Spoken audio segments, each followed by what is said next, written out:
आज के वीडियो में मैं sec two paper Indian history culture and diversity का नेक्स्ट पार्ट लेकर के आया हूं। मैंने इसके फर्स्ट पार्ट में 50 मोस्ट इंपॉर्टेंट ऑब्जेक्टिव क्वेश्चंस जो है डिस्कस किया था और आज के पार्ट 2 वीडियो में Indian history culture and diversity का next 50 most important objective questions जो है कराऊंगा। ठीक है, तो चलिए वीडियो को स्टार्ट करते हैं। और क्वेश्चन को जो है, अगर आपने वीडियो जो है पुराना जो वीडियो था उसको नहीं देखे हैं तो आप जो है उसको जा करके देखिए पार्ट 1 को। और हम लोग स्टार्ट करते हैं 51 नंबर से। तो आदि ग्रंथ किस धर्म की धार्मिक मतलब पुस्तक है। ठीक है, तो आदि ग्रंथ जो है वो किस धर्म की धार्मिक पुस्तक है, तो इसका राइट आंसर हो जाएगा सिख धर्म। ठीक है, क्वेश्चन नंबर 52 है कि अकबर की जो धार्मिक सहिष्णुता का नीति जो है उसको क्या कहा जाता है, तो अकबर के धार्मिक सहिष्णुता की नीति को तो सुलह ए कुल की नीति कहा जाता है। क्या कहा जाता है? सुलह ए कुल की नीति। क्वेश्चन नंबर 53 है कि किसने कहा था कि वेदों की ओर लौटो, तो वेदों की ओर लौटो जो है वो दयानंद सरस्वती ने कहा था। तो स्वामी दयानंद सरस्वती जी जो हैं उन्होंने कहा था कि वेदों की ओर लौटो, तो कौन कहा था? स्वामी दयानंद सरस्वती। क्वेश्चन नंबर 54 है कि तीजन बाई किस लोक कला शैली की गायिका है। तीजन बाई जो है वो किस लोक कला शैली का जो है वो गायिका है, तो इसका राइट आंसर हो जाएगा थर्ड ऑप्शन पौडवानी लोकगीत। क्या हो जाएगा? पौडवानी लोकगीत। क्वेश्चन नंबर 55 है कि गुप्तकालीन चित्रकला के अवशेष कहाँ प्राप्त होते हैं, तो गुप्तकालीन चित्रकला का अवशेष कहाँ प्राप्त होता है, तो इसका राइट आंसर हो जाएगा फर्स्ट, यानी कि अजंता एवं बाघ की गुफाओं में। क्वेश्चन नंबर 56 है कि बिहू नृत्य शैली किस राज्य से संबंधित है, तो जो बिहू नृत्य शैली है वो मणिपुर से संबंधित है। क्वेश्चन नंबर 57 है कि चट्टान काटकर निर्मित किया गया कैलाश का जो प्रसिद्ध मंदिर है वो कहाँ स्थित है, तो चट्टान काटकर जो निर्मित किया गया कैलाश का जो प्रसिद्ध मंदिर है उसको महाबलीपुरम में जो है स्थित है। ठीक है, वो कहाँ स्थित है, तो महाबलीपुरम में स्थित है। उसके बाद क्या है, क्वेश्चन नंबर जो है 58 बोल रहा है कि क्वेश्चन नंबर 58 बोल रहा है कि सांची स्तूप किसने बनवाया था, तो सांची स्तूप जो है वो अशोक ने बनवाया था। क्वेश्चन नंबर 59 है कि उस प्राचीन पट्टचित्र कला परंपरा का नाम बताएं जो संथालों की पृथ्वी के सृजन संबंधी मिथक को चित्रित करता है, तो इसका राइट आंसर हो जाएगा जादू पटिया। ठीक है, क्या बोल रहा है कि उस प्राचीन पट्टचित्र कला परंपरा का नाम बताएं जो संथालों की पृथ्वी के सृजन संबंधी मिथक को चित्रित करता है, तो इसका राइट आंसर हो जाएगा क्या हो जाएगा? जादू पटिया। ठीक है, क्वेश्चन नंबर 60 है कि झारखंड में दीवारों की कत्थई लाल सफेद और काले रंगों से बनाई गई आकृतियां क्या कहलाती है, तो इसका राइट आंसर हो जाएगा सोहराई चित्रकला।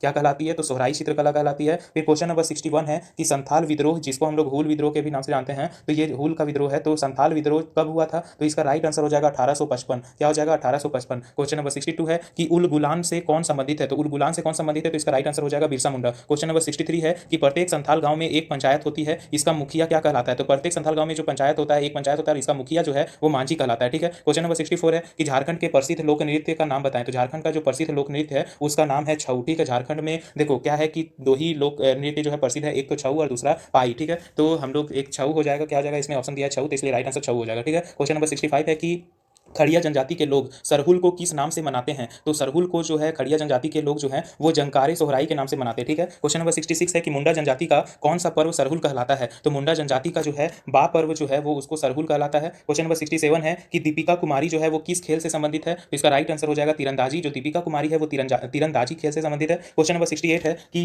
जो पोंगल पर्व के अवसर पर साढ़ों या भैंसों को नियंत्रित करने वाले लोकप्रिय खेल का नाम बताइए, तो हम लोग क्या होता है, पोंगल एक खेल होता है जिसमें एक सांड और भैंस वगैरह को जो हम लोग को कंट्रोल करना पड़ता है, कि उसको कंट्रोल करने का जो लोकप्रिय खेल है उसको हम लोग क्या कहते हैं, तो जल्ली कट्टू कहते हैं। ठीक है, जल्ली कट्टू। ठीक है, उसके बाद क्या है, क्वेश्चन नंबर जो है 69 बोल रहा है कि क्वेश्चन नंबर 69 है कि भारत में ट्रांसजेंडर को किस अधिनियम के तहत मतलब जेंडर चुनने का हक प्राप्त है। जैसे क्या है कि ट्रांसजेंडर उसको कहते हैं जो मतलब उसका जो जेंडर है वो ना होकर के दूसरा, जैसे लड़का है तो लड़की जेंडर, लड़की तो लड़का, तो उसको भी अपना जेंडर चुनने का मतलब हक दिया गया है सरकार के द्वारा, तो वो किस अधिनियम के द्वारा, तो क्वेश्चन इसका राइट आंसर हो जाएगा सी, यानी कि transgender protection of right bill 2016।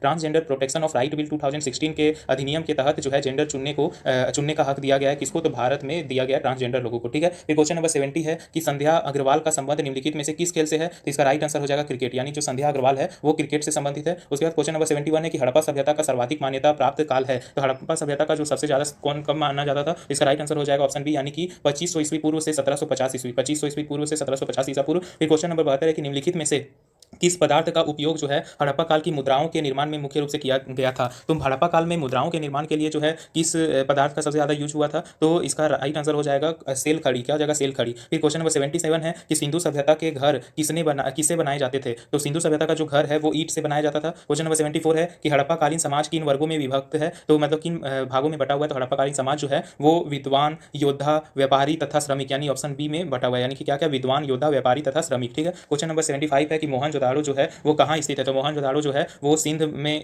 स्थित है। और हम लोग जानते हैं कि मोहनजोदाड़ो वहीं पे जो है सिंधु घाटी का भी निर्माण हुआ था, सिंधु सभ्यता है यानी कि सिंधु नदी वहाँ पे है। उसके बाद क्या है क्वेश्चन नंबर 76 की सिंधु सभ्यता का कौन सा स्थान भारत में स्थित है, तो इसका राइट आंसर हो जाएगा लोयल। ठीक है, क्वेश्चन नंबर 77 है कि पूर्व वैदिक या ऋग वैदिक संस्कृति का काल जो है वो किसे माना जाता है, तो इसका राइट आंसर हो जाएगा 1500 ईसा पूर्व से 1000 ईसा पूर्व। ठीक है, क्वेश्चन नंबर 78 है कि उत्तर वैदिक संस्कृति का काल किसे माना जाता है, तो उत्तर वैदिक संस्कृति का जो काल है वो ऑप्शन बी हो जाएगा, यानी कि 1000 यानी कि क्या हो जाएगा 1000 ईसा पूर्व से 600 ईस्वी पूर्व, यानी कि उत्तर वैदिक संस्कृति का काल किसे माना जाता है, तो 1000 ईसा पूर्व से 600 ईस्वी पूर्व हो जाएगा। उसके बाद क्वेश्चन नंबर 79 है कि वैदिक गणित का महत्वपूर्ण अंग क्या है, तो इसका राइट आंसर हो जाएगा शूल्व सूत्र। क्या हो जाएगा शूल्व सूत्र, ये जो है वैदिक गणित का महत्वपूर्ण अंग है।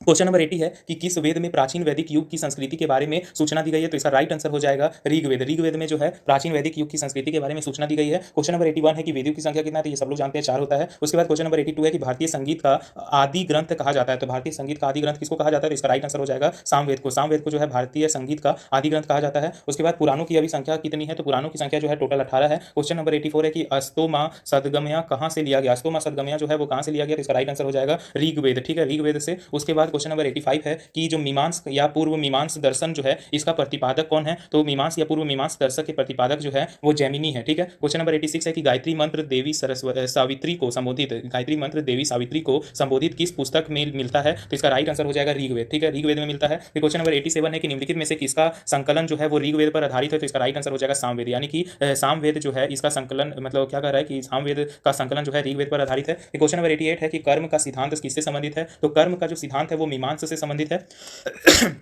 क्वेश्चन नंबर जो है 89 क्या है, 89 बोल रहा है कि सबसे प्राचीन वेद कौन सा है, तो सबसे प्राचीन वेद जो है वो ऋग्वेद हो जाएगा। फिर क्वेश्चन पूछेगा कि आदि काव्य की संज्ञा किसे दी जाती है, तो आदि काव्य की जो संज्ञा है वो रामायण को दिया जाता है। आदि मतलब क्या होता है, जितना आदि मतलब पुराना, तो सबसे पुराना काव्य यानी कि सबसे आदि काव्य की संज्ञा किसे दी गई है, तो रामायण को। फिर क्वेश्चन नंबर 91 है कि उत्तर वैदिक काल में किस देवता को सर्वोच्च स्थान दिया जाता था, तो उत्तर वैदिक काल में जो है किस देवता को सर्वोच्च स्थान दिया जाता है, तो इसका राइट आंसर हो जाएगा, इसका राइट आंसर क्या हो जाएगा, तो प्रजापति। ठीक है, क्या हो जाएगा प्रजापति। उसके बाद क्वेश्चन नंबर 92 है कि मनुस्मृति मुख्यतः संबंधित है, तो मनुस्मृति जो है वो किससे संबंधित है, तो इसका राइट आंसर हो जाएगा समाज व्यवस्था से। ठीक है, तो मनुस्मृति जो है वो समाज व्यवस्था से संबंधित है। क्वेश्चन नंबर 93 है कि पाली ग्रंथों में गांव के मुखिया को क्या कहा गया है, तो पाली ग्रंथों में जो गांव का मुखिया होता है उसको भोजक या ग्राम भोजक के नाम से जाना जाता है। ठीक है, क्वेश्चन नंबर 94 है कि उज्जैन का प्राचीन नाम क्या था, तो उज्जैन का प्राचीन नाम जो है वो अवंतिका था। क्या था, अवंतिका। उसके बाद अवंतिका, उज्जैन, ये सब हम लोग सुनते रहते, तो उज्जैन का प्राचीन नाम क्या है, तो अवंतिका। ठीक है, क्वेश्चन नंबर 95 है कि भारत में सिक्कों मुद्रा का प्रचलन कब मतलब हुआ, यानी कि सिक्का या मुद्रा का जो प्रचलन है वो भारत में कब हुआ, तो इसका राइट आंसर हो जाएगा 600 ईस्वी पूर्व। ठीक है, क्या हो जाएगा 600 ईस्वी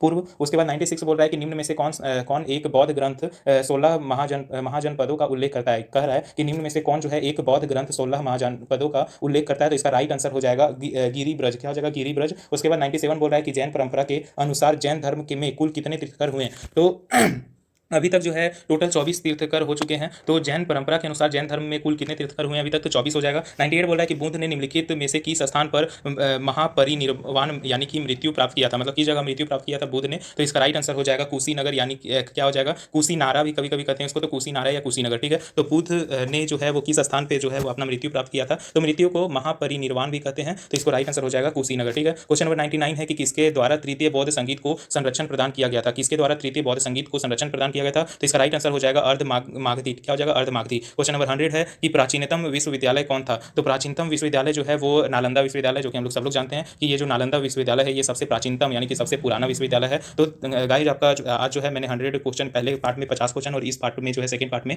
और 50 क्वेश्चन मिला करके टोटल 100 क्वेश्चन करवा दिया है। इसके बाद नेक्स्ट वीडियो फिर आएगा जिसमें हम 101 से 150 क्वेश्चन तक जो है वो सारे ऑब्जेक्टिव क्वेश्चन को कंप्लीट करेंगे। तो अगर आपने पिछले वीडियो को नहीं देखा है तो जाकर के देखें, इसका डिस्क्रिप्शन में जो है वो उसका लिंक दे देंगे। और अगर वीडियो को अच्छा लगे तो आप वीडियो को लाइक करें, कमेंट करें और चैनल को सब्सक्राइब करें। थैंक